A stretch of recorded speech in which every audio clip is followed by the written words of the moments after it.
You had your chance. Collect your severance. Please, we can explain. Your time is up. You need to step away from the executive elevators immediately. Deliveries go through the freight entrance in the alley, and quite frankly, you're making the clients uncomfortable. The words echo across the cavernous expanse of the Apex Tower lobby. They hang in the chilled, aggressively conditioned air, sharp and unyielding.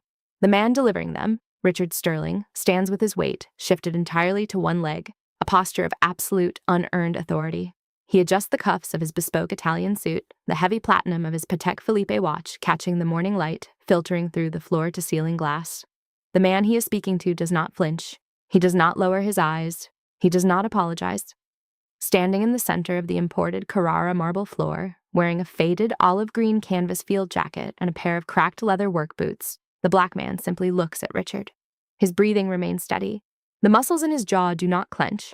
His expression is a mask of absolute, impenetrable calm. He holds a scuffed aluminum thermos in his right hand. He does not raise his voice.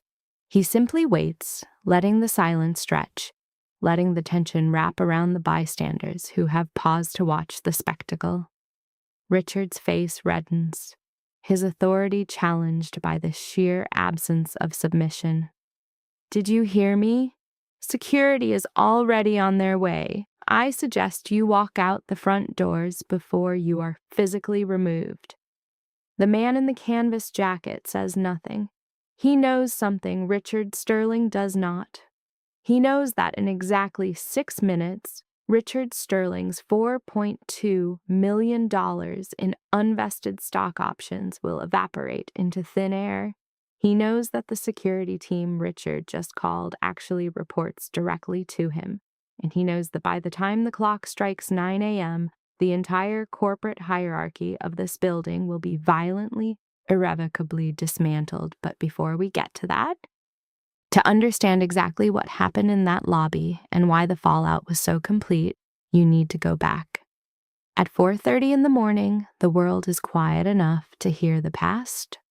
Marcus Vance always wakes up at this hour, long before the sun threatens the horizon, long before the financial markets in New York or London open their ledgers.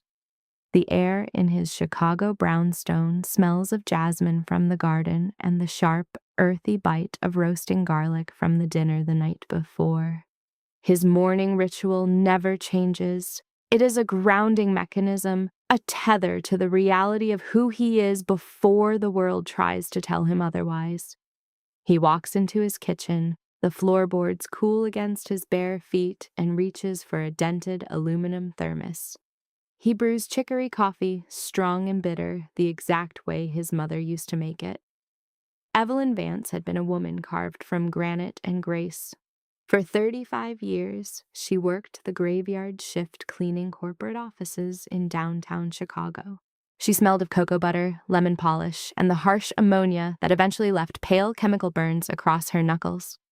Marcus grew up sleeping on a metal bar pull-out couch in a cramped apartment on the South Side, doing his math homework at a wobbly kitchen table while his mother scrubbed the floors of boardrooms where decisions worth billions were made by men who never once looked her in the eye. She had a saying. It was not a complaint, it was a directive. She would sit at the edge of his bed, her hands smelling of bleach, and tell him, "They can lock the front door, baby, but they can't stop you from buying the building." Marcus took those words and built an empire out of them. He didn't just climb the corporate ladder. He bought the ladder, dismantled it, and sold the wood for a profit. Through Vance Capital Holdings, a notoriously private equity firm, Marcus became a phantom in the financial world. He specialized in hostile takeovers of bloated, mismanaged corporate entities, restructuring them with surgical precision. He was a billionaire who owned supply chains, tech conglomerates, and massive swaths of commercial real estate. But he never lost the jacket. The faded olive green canvas coat hung in his closet next to Brioni suits and Tom Ford tuxedos. It was the jacket he wore on his first construction site job at 17, a physical reminder of the dirt and the sweat required to build a foundation. When he wore it, he was invisible to the men in the high towers. To them, the jacket signaled laborer. It signaled low status. It signaled does not belong. Marcus preferred it that way. It allowed him to see the truth of a room before anyone realized he was watching. Across town, the Apex Tower rose like a monolithic shard of ice against the Chicago skyline. It was the flagship headquarters of Sterling and Hayes, a corporate acquisitions firm that had spent the last 3 years hemorrhaging money due to the catastrophic mismanagement of its CEO, Richard Sterling. The building itself was designed to intimidate. The lobby was a vast, echoing chamber of white marble, brushed steel, and cold glass. Chandeliers resembling kinetic rain hung from the 70-foot ceilings, casting shattered fragments of blue and white light across the floor. The air was permanently chilled to 68 degrees, smelling faintly of expensive ozone and arrogance. It was a space specifically coded for a certain type of wealth, a certain demographic of power. Richard Sterling thrived in this environment. He was a man who navigated the world entirely by surface markers. At 52, he possessed the aggressive confidence of a man who had never been told no by a systemic barrier.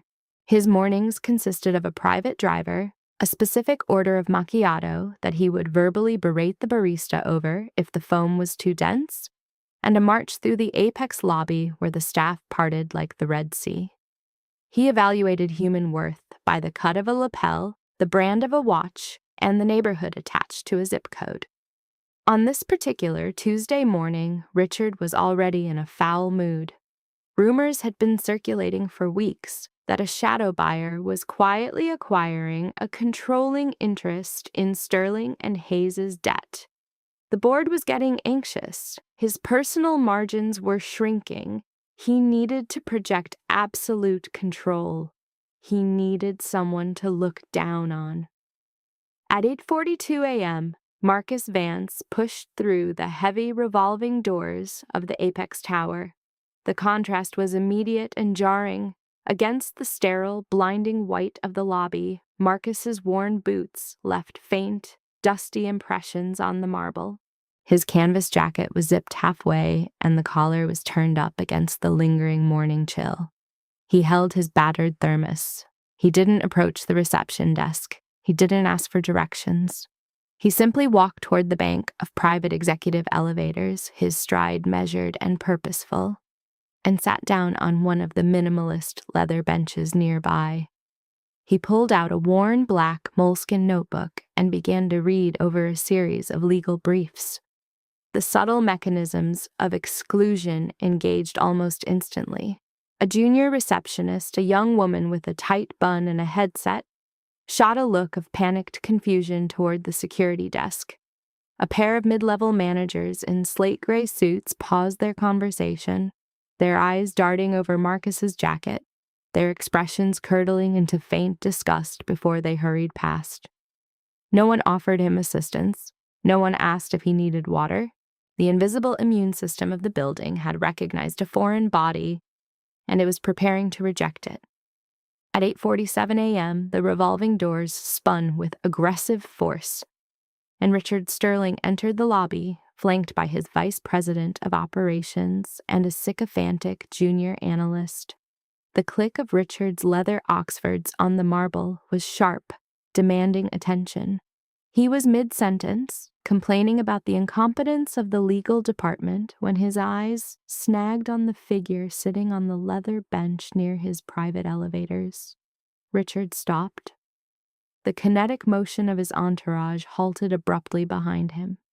He looked at the cracked boots. He looked at the faded canvas.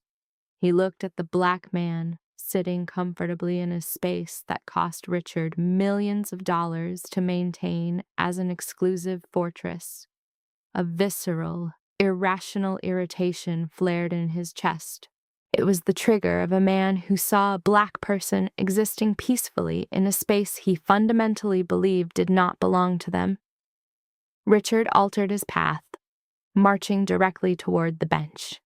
Marcus saw him coming. He didn't close his notebook. He simply took a slow sip of his chicory coffee, the bitter warmth grounding him as the shadow of the CEO fell over his lap. "Excuse me," Richard's voice rang out, intentionally loud. He didn't use the tone one reserves for a lost guest. He used the tone one reserves for a stray dog.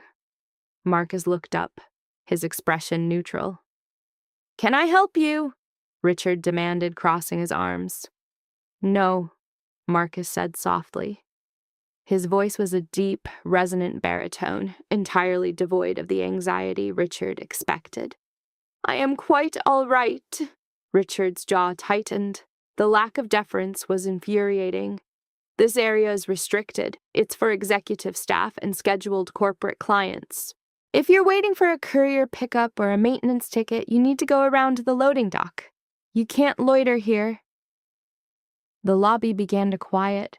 The ambient hum of corporate chatter died down as heads turned. Bystanders, men and women clutching briefcases and expensive coffees, began to slow their pace. Complicity crept into the room. A junior executive near the reception desk snickered, whispering something behind his hand to a colleague. A woman in a designer trench coat stopped near a decorative planter, pulling out her phone and subtly tilting the camera lens toward the confrontation, eager for the spectacle but unwilling to intervene. Marcus did not stand up. He did not raise his hands in defense. The absolute stillness of his body was unnerving. He looked at Richard's watch. He looked at the vein pulsing faintly at Richard's temple. I am not here for a delivery, Marcus said, his voice even, tracing a line of ink in his notebook with his pen. I am waiting for the 9 o'clock meeting in the main boardroom. Richard let out a sharp, incredulous laugh. He looked back at his vice president, who smirked in return. The 9 o'clock meeting, the board meeting.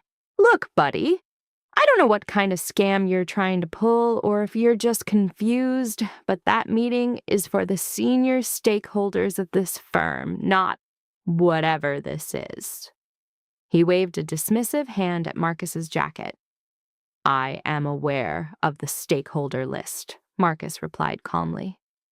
You need to step away from the executive elevators immediately. Richard escalated, his voice projecting across the marble, ensuring everyone in the lobby heard his authority.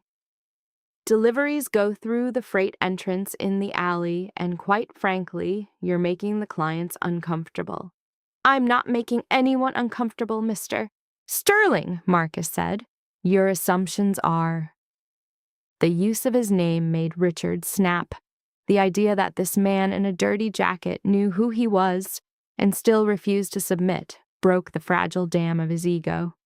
That's it, Richard hissed, stepping closer, attempting to use his physical presence to intimidate. I'm not playing games with you, you're trespassing! He spun around and snapped his fingers at the reception desk.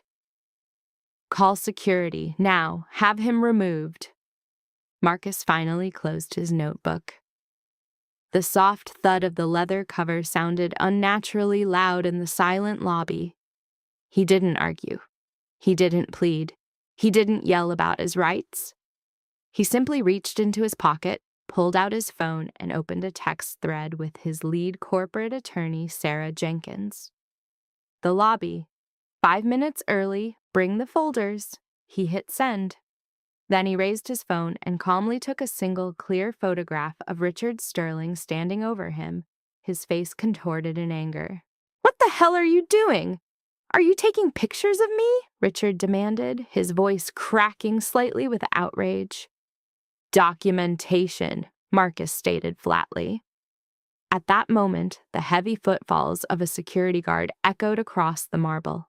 Sergeant David Miller, a retired Army veteran who had worked the desk at Apex Tower for 6 years, approached the scene. He had a graying mustache and kind, tired eyes. His radio crackled on his shoulder. Problem here, Mr. Sterling, Miller asked, his professional tone betraying no emotion. Yes, David, Richard barked. This man is trespassing. He's refusing to leave. Escort him off the property immediately. If he resists, call the police. Miller turned his gaze to the man on the bench. He looked at the canvas jacket, the work boots. But Miller was a man trained to look deeper than the surface. He looked at the stillness of the man's posture. He looked at the eyes, sharp, intelligent, completely unafraid. Then Miller's eyes dropped to the black moleskin notebook resting on the bench. Poking out from the pages was a thick piece of heavy stock vellum paper bearing a gold embossed crest. It was the seal of Vance Capital Holdings, the holding company that, as of midnight last night, owned Sterling and Hayes.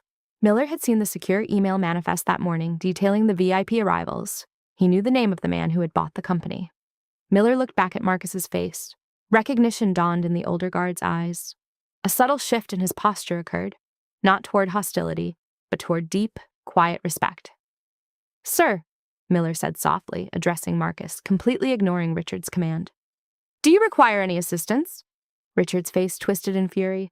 "David, are you deaf? I said remove him!" "I am fine, Sergeant Miller," Marcus said, offering the guard a faint, respectful nod. "We are just waiting for the clock to strike 9. At 8:56 a.m., the silver doors of the private executive elevator dinged. They slid open with a soft metallic whisper, and the atmosphere in the lobby instantly shattered. Stepping out of the elevator was Arthur Pendleton, the chairman of the board for Sterling and Hayes, a man who rarely descended to the lobby level. He was flanked by a team of severe-looking corporate lawyers. At the front of the pack was Sarah Jenkins, Marcus's lead counsel, wearing a razor-sharp navy suit and carrying 2 thick leather binders.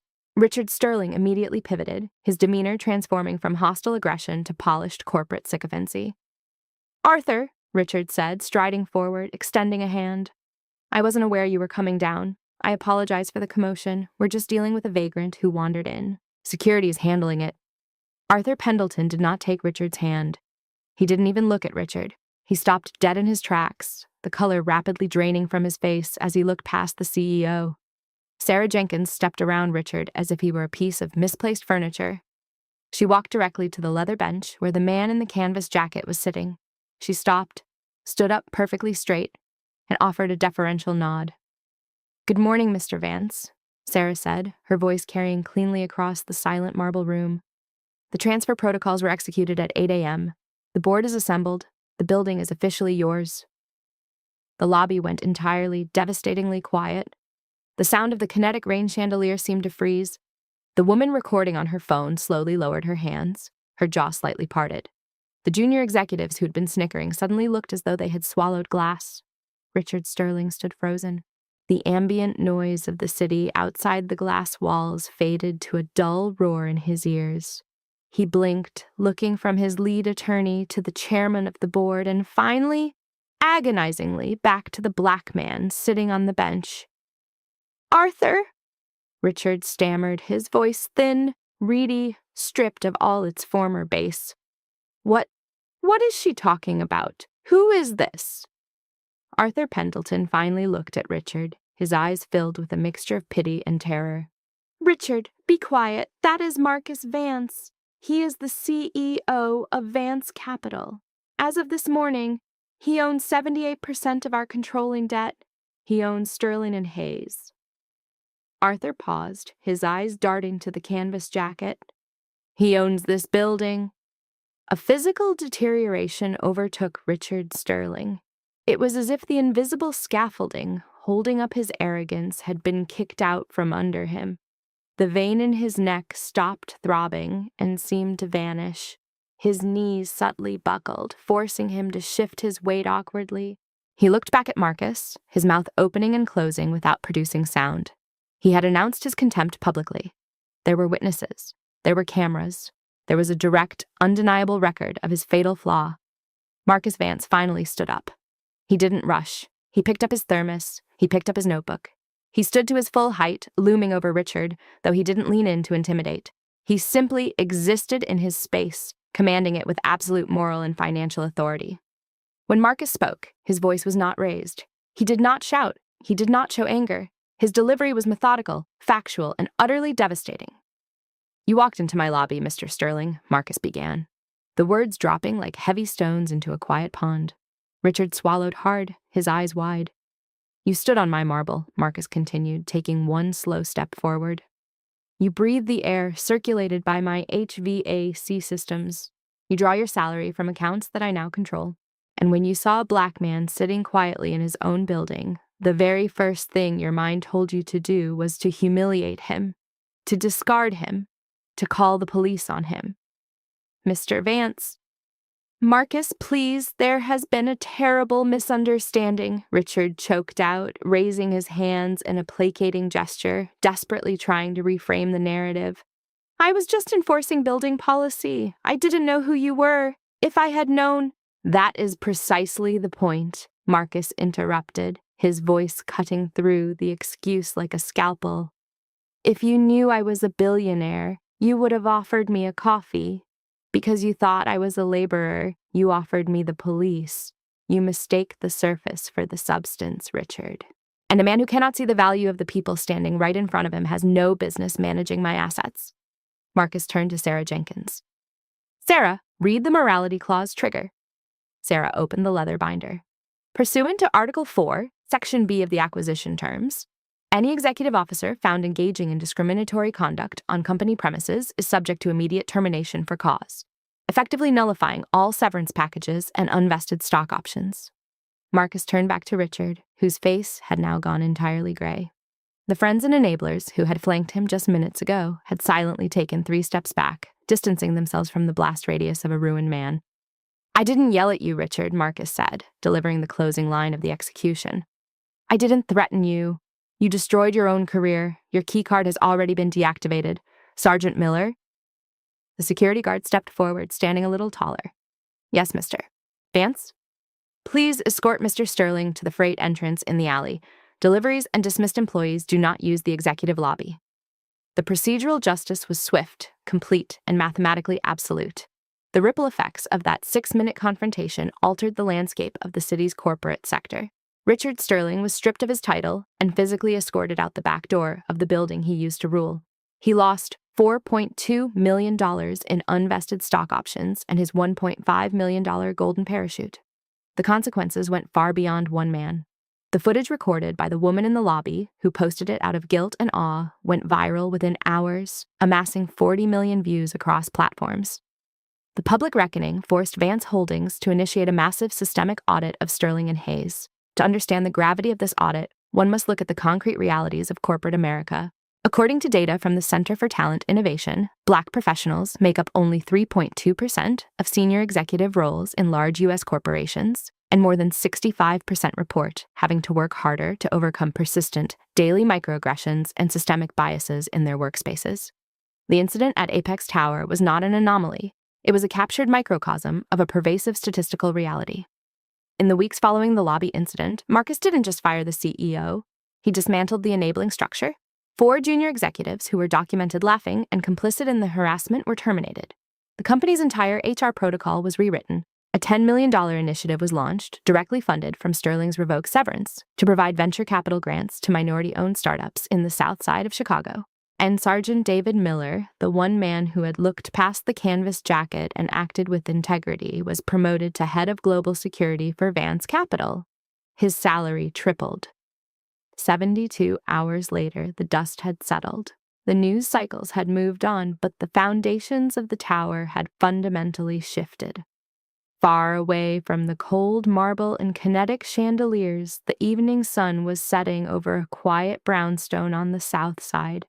Marcus Vance sat on his back porch, the fading light casting long, golden shadows across the wooden deck. He wore the same faded olive-green field jacket. He held a small, worn photograph of his mother, her hands resting on a mop handle, her smile radiant despite the exhaustion in her eyes. He placed the photo gently on the table next to a steaming mug of chicory coffee. A small girl, his 8-year-old niece, ran out onto the porch, her shoes thumping against the wood. She leaned against his knee, looking at the photo. Uncle Marcus, why do you wear that old coat when you go to the big glass buildings? She asked, tracing the frayed edge of his sleeve. Marcus smiled, a quiet, peaceful expression. He wrapped his arm around her.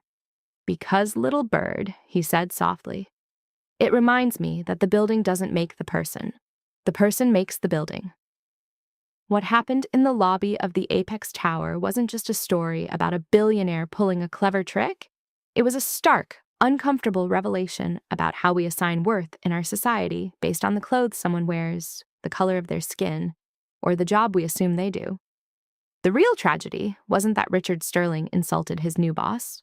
The real tragedy is how many times Richard Sterling likely did the exact same thing to delivery drivers, janitors, and regular people who didn't have the power to fire him. Ask yourself, if you were standing in that lobby watching a man in a work jacket being humiliated by a millionaire in a suit, what would you have done?